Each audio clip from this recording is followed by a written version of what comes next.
Buenos días, presidente. Me llamé el de Damexico News y sin censura. Dos cosas. Intentaré ser breve y no secuestrar el micrófono. En primera, el día de ayer, bueno, es cierto, fue antier. Mexicanos contra la corrupción y la impunidad ha sido un tema en la conferencia. Lamentablemente, ayer sí, María Amparo Casar publica una columna en Excelsior y en esta columna, presidente, pues entre muchas cosas que ya ha dicho, menciona que tiene miedo de que a raíz de los comentarios dichos justo aquí en la mañanera, pues se les hostigue, que se les quite el carácter de donataria, que de hecho los medios de comunicación dejen de difundir sus piezas y demás.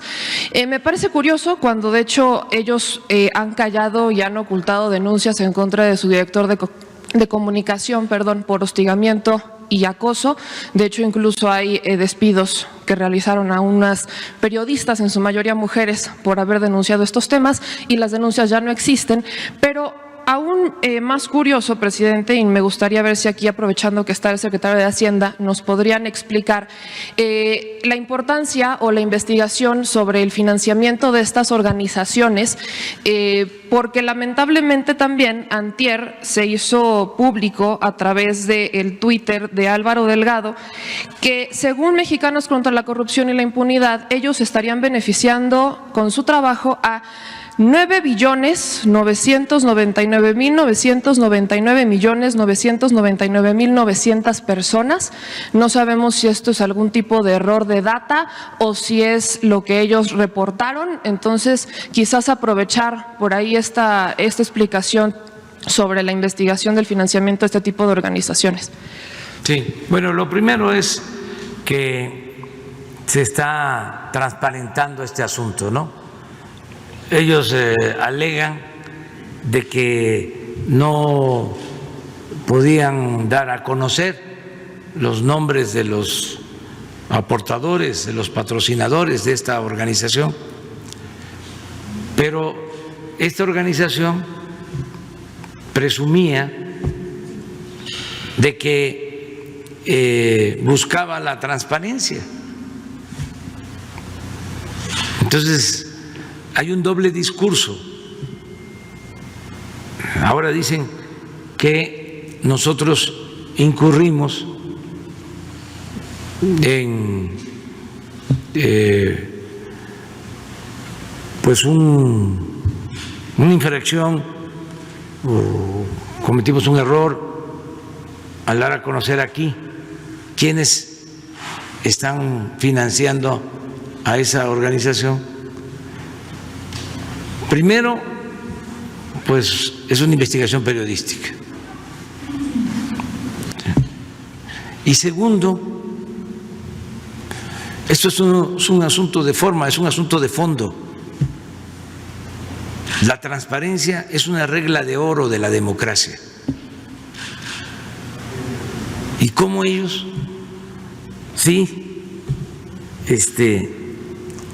exigen transparentar todo y no transparentan cómo es que se están financiando.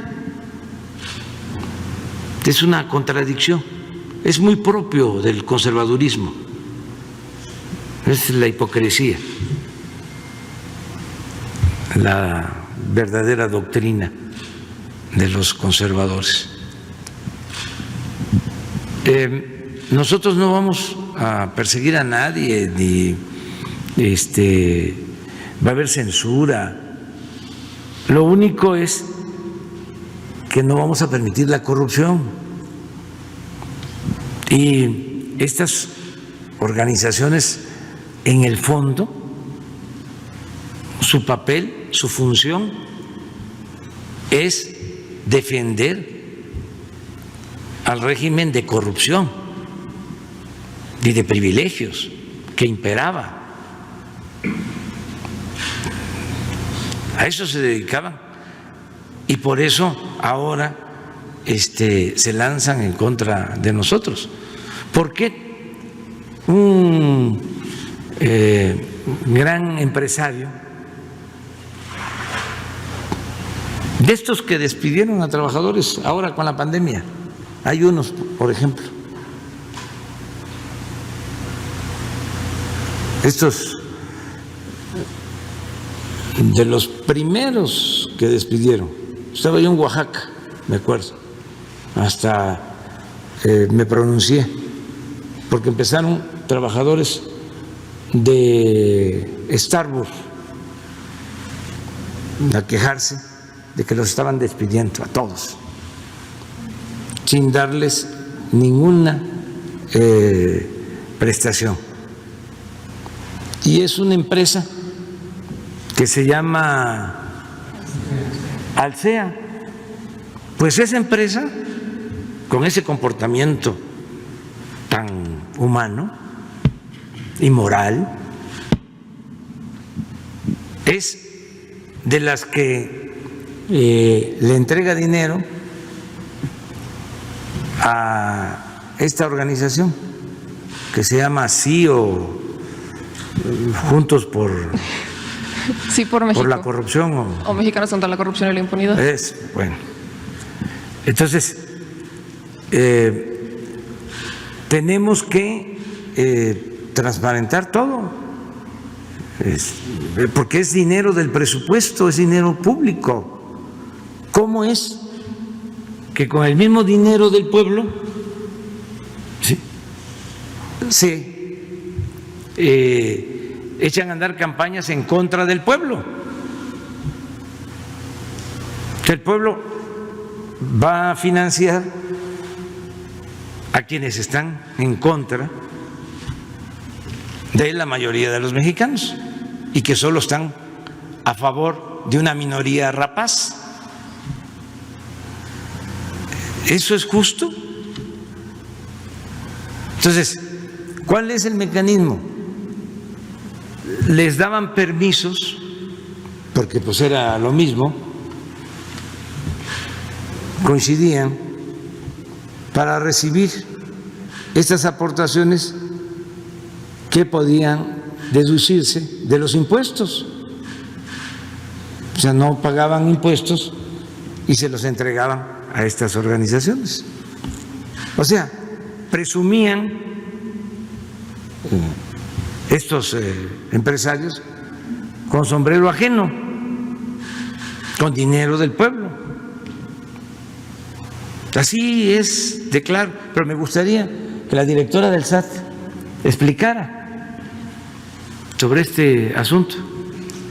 Y el que nada debe, nada teme, que no empiecen a decir es censura, nos están atemorizando. No, es transparencia y es legalidad y es decir no a la corrupción. Gracias. Con su permiso, presidente.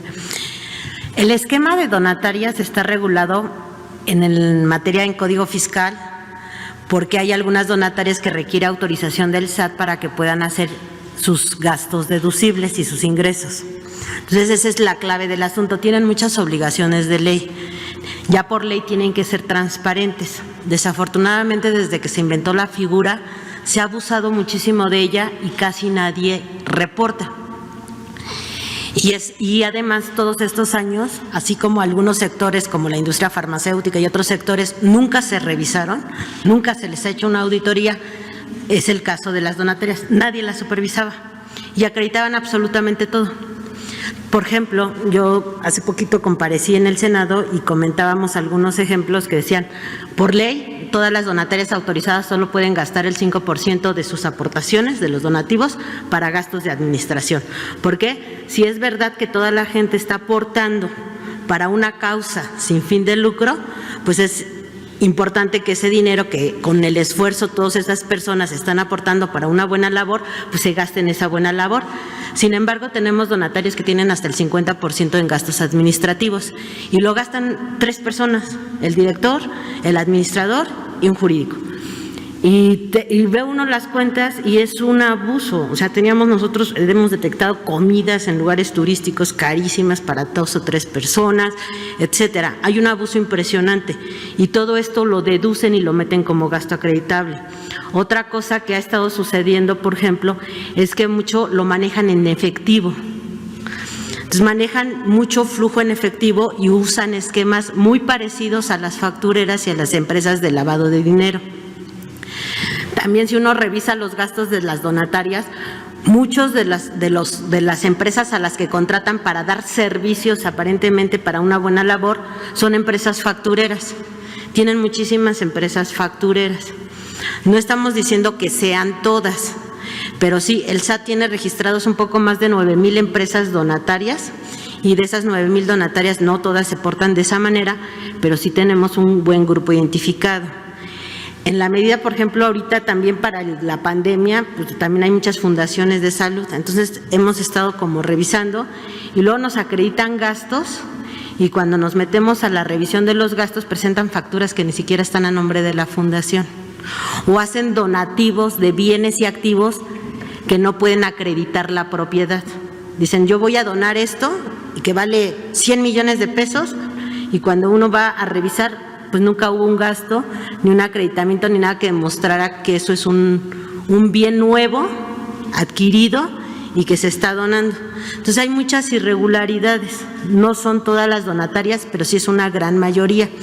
Y este tipo de empresas, sobre todo las que son donatarias para actividades sociales y humanistas, tienen mucha contratación de servicios, que son muchas asesorías y muchas son factureras. Entonces sí tenemos de todo.